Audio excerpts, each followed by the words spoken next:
All right, let's get cooking. Welcome to the latest edition of Chin Check Sports Radio. I'm your host, JD, and I definitely want to thank you all for taking the time out to listen to our program. And as always, we welcome any suggestions, feedback, comments, and criticisms, which improves the quality of our program, which ultimately improves your listening experience. We have a heavyweight championship fight in town this weekend, the Deontay Wilder versus Luis Ortiz rematch, and we're going to do our Chin Check preview of the upcoming fight this Saturday night. So let's go through a little background of both fighters and as well as our analysis. Here we go. Luis King Kong Ortiz, 34 total fights, 31 wins, 26 big wins by way of KO, 1 loss, and 2 no contests.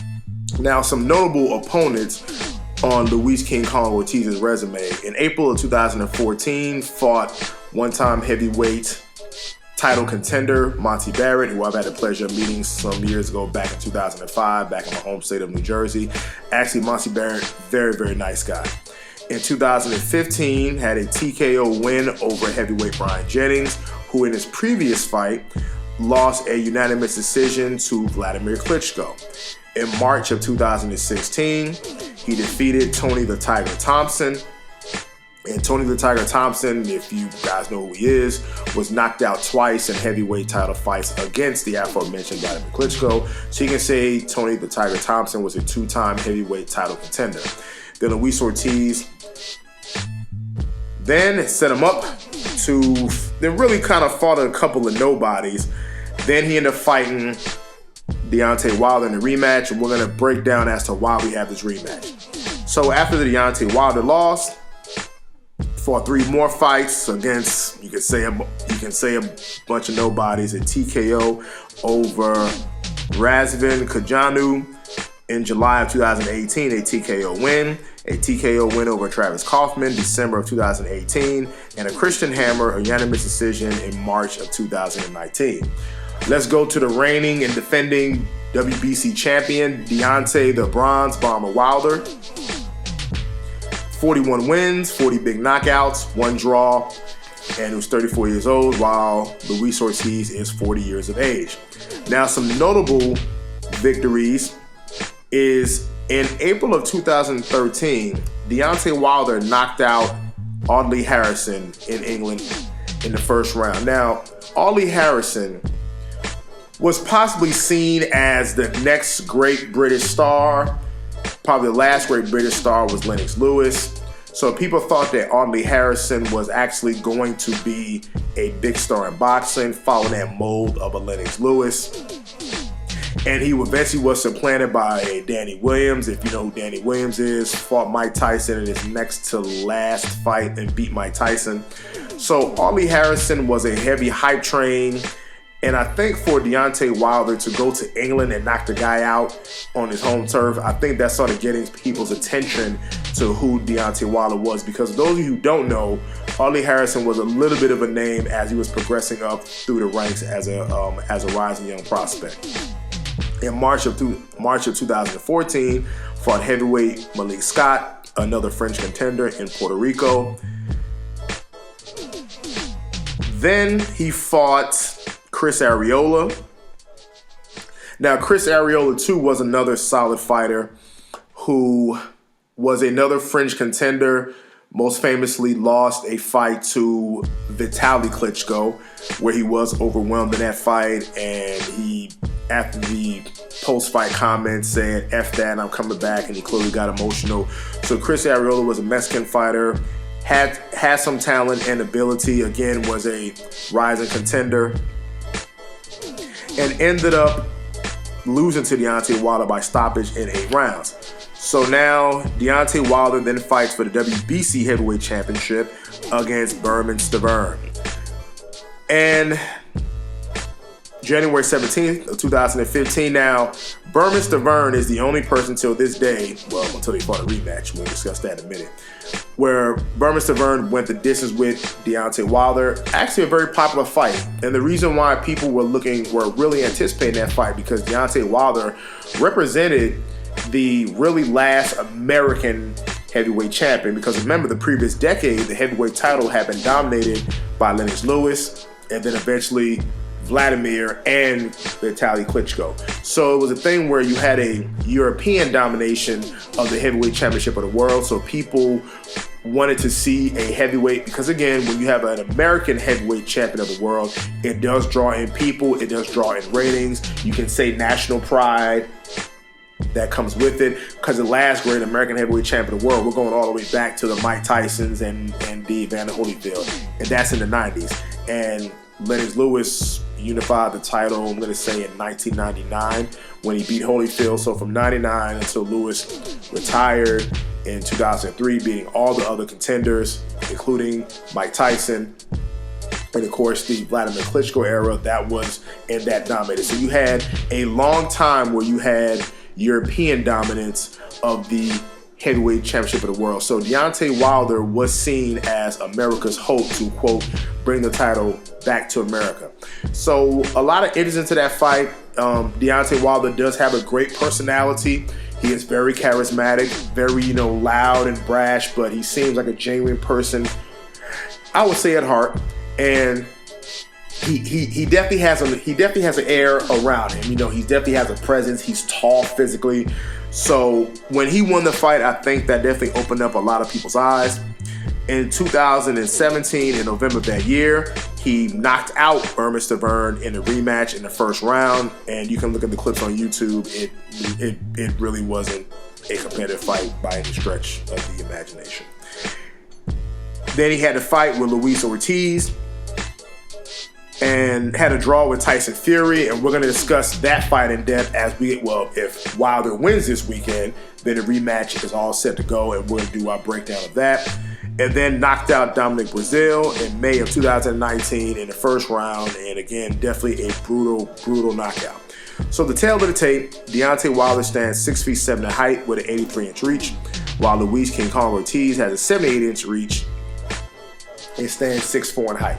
Now, going back to that first fight, Deontay Wilder in March 3rd, 2018, knocked down Luis Ortiz in the 5th round and scored 2 more knockdowns in the 10th round, including a brutal uppercut that's what basically ended the fight. He was knocked down in the 10th round, got up, was caught with a hard uppercut. You could tell his head snapped back. He immediately slumped to his knees, was slumped over. The referee didn't even bother counting. The ring physician had to come into the ring, and obviously you want to tend to the down fighter and to seek medical attention. So when I tell you a guy was knocked out in 10 rounds, knocked down 3 times in the 5th, twice in the 10th, and in the last knockdown, the referee didn't even stop the fight when he had to get the medical personnel to check on and beat the fighter. It makes you wonder, why are we here for a rematch? Why is the rematch being heavily promoted? Why is there such anticipation? Why is the pay-per-view price of the damn fight $74.99? Because of what happened in the 7th round. So we're only here at this fight because of what happened in the 7th round. In the 7th round of that fight, with about 40 seconds to go, and I mentioned this about Deontay Wilder in the past, he has great power. I mean, his power is off the charts. Him being a former football player, he definitely has a lot of power behind his punches. He's a natural athlete. The guy he's in shape. The guy applies his craft. He works hard. I give him all the credit in the world. He has the highest knockout percentage for heavyweight champions, and that's over Rocky Marciano, over Mike Tyson, so over George Foreman. So he clearly has a punching power, but Deontay Wilder is sloppy. His technique still needs some work. So in that fight, Deontay Wilder, they were trading punches, and Deontay gets caught with a short right hand over the top by Luis Ortiz. And you could tell he was hurt because he was hit right on the chin, short counter right hand, going inside, being too sloppy. He gets caught. He gets pinned against the ropes. Now at this point, he's falling back. He's trying to hold on, but he can't hold on. He's backing up against the ropes. Luis Ortiz then starts unloading the proverbial kitchen sink on Deontay Wilder and was actually catching him in those last 40 seconds. And I did like what Luis Ortiz did. He was actually mixing up the attack to the body as well. Even though he knew he had the guy hurt, but he was hitting him to the body to bring his hands down to continue the full assault going upstairs to the head area. Throwing. And I believe, what's the guy that's on Showtime? Mauro Ranallo, even he screamed out that Luis Ortiz was unloading on Deontay Wilder. And yes, he was unloading the heavy artillery on Wilder. Throwing punches on Wilder, catching them with some left hands, with some right hooks, was definitely catching Wilder. I think Wilder was saved by the bell. If that knockdown probably would have happened with 1:30 left, there was a possibility that fight might have been stopped. It looks like the referee, and I give the referee all the credit in the world for not stopping the fight prematurely, because he was stepping in, which that is the referee's job, is to make sure that the fighter is okay and to make sure the fighter is defending himself. And Wilder clearly was out on his feet, and he was hit with some hard punches. And if you go back and watch that first fight, watch the end of the 7th round as Deontay Wilder walks back to his corner, you see him hobble and walk, and his leg was stiff, and he was having a hard time walking back to his corner. So clearly Wilder was hurt. That was Ortiz's best round, and I believe the referees scored that round, actually a 10-8 round, even though there was no knockdown, because it was such an overwhelming beating that was given to Deontay Wilder by Luis King Kong Ortiz. So that is why we're here for this rematch. That is why this fight is being promoted again on all the Fox Sports channels. This is why you have seen Deontay Wilder on ESPN, on the Colin Cowherd show. This is why, because of what happened in the final 40 seconds of that round. I believe Dan Raphael, he did a piece on ESPN.com breaking down how Deontay Wilder was almost stopped. So we have a rematch because of a guy almost stopped in the last 40 seconds. And then in the 8th round of that first fight, clearly Wilder was still hurt. Luis Ortiz was clearly trying to end the fight. And here's where it goes into, did Luis Ortiz gas out, or did Luis Ortiz grow old? Because in between the 8th and the 9th round, go back and watch that fight. Luis Ortiz's head is down in the corner. They're rubbing his arms, they're rubbing his shoulders, and it was almost as if he had nothing left in the tank. He rocked Deontay Wilder in the 7th round, was catching him a little bit in the 8th round, and between the 8th and the 9th round, I mean, he was down. He really hadn't really taken any hard punishment, and I don't know if he punched himself out. I don't know what happened, but in between rounds on the stool, his head was down, his corner was rubbing his arms, and at that point, the whole momentum of the fight changed, and then Deontay Wilder eventually regained the momentum and scored the knockout. Now, in looking at Luis Ortiz recently, he definitely looks much more muscular. I don't want to say he looks in shape. I mean, in shape is in shape, but he looks slimmed down. He looks a little bit more ripped. Some of the countdown shows that I have watched is doing a lot of calisthenics and push-ups, has a good trainer with him, is dieting. So he looks better physically. My thing is this, he looks better physically, but he's still a year older in between fights. Can your chin improve? So yes, he looks better, but he's a year older. Of course, even Father Time, the older you get like a little bit slower. That's just how it is. He's a year older. He's in shape. Can his chin take Deontay Wilder's punches? Because say what you want to say about Deontay Wilder, his technique is not the best in the world. But as evidenced by the Tyson Fury fight, his power can land at any time. And I was watching Deontay Wilder on the show, and he said it perfectly. To beat him, you're going to have to be perfect for all 12 rounds. He only needs 10 seconds. 3 seconds, obviously 2-3 seconds to land a perfect punch, and 10 seconds to count you out. So I agree with Deontay Wilder. I mean, his power is definitely out of the world. And in looking at it, I think, and people asking me my prediction of the fight, and I say I can't see the fight going past 8 rounds. I just don't. I think Wilder's going to win, and I think he's going to win big.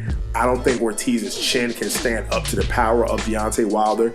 Now, Ortiz is really going to have to box, but I think Deontay still has the power. I think Deontay is focused. I hope he's not looking past Luis Ortiz. So let me throw that out there. I hope he's not looking past Ortiz and looking at the pot of gold at the end of the rainbow, which is one Tyson Fury.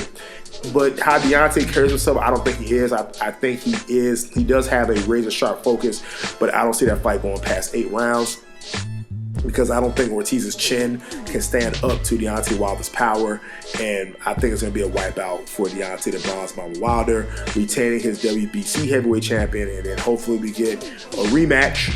Well, we're going to get the rematch between him and Tyson Fury, and depending on how the Andy Ruiz and Anthony Joshua rematch goes, and then hopefully he'll fight the winner of that fight, so we can finally have a unified heavyweight champion of the world coming in 2020. And also, and I talked about this on some of these other broadcasts, again, this fight is being promoted, and rightfully so, but I didn't get the same love for the Canelo Alvarez and Sergey Kovalev fight. So there's something with Al Heyman and Golden Boy and their deal that they have with Fox. They are promoting these fights, and you see it all over the place. Now, once again, like the Errol Spence and Sean Porter fight, I will be heading to a sports bar because $75 is a lot of money for a fight that now, you give me Tyson Fury versus Deontay Wilder, I'll spend the money for that. But for a rematch that I don't think is really going to be competitive, I don't really see it going past 8 rounds. It'd be kind of hard to shell out at $75, and that's another thing. They didn't do something about these pay-per-view prices because they're starting to get ridiculous when you're charging $75. So when your buy rate is kind of down, you got to ask yourself why, but maybe through inflation, prices have gone up, but I talked about this on a previous broadcast. So this is our preview of the fight this weekend. We'll be back to do our review Saturday night or Sunday, as well as along with some other programs. So definitely keep tuning in to see what we have. This is Chin Check Radio signing off.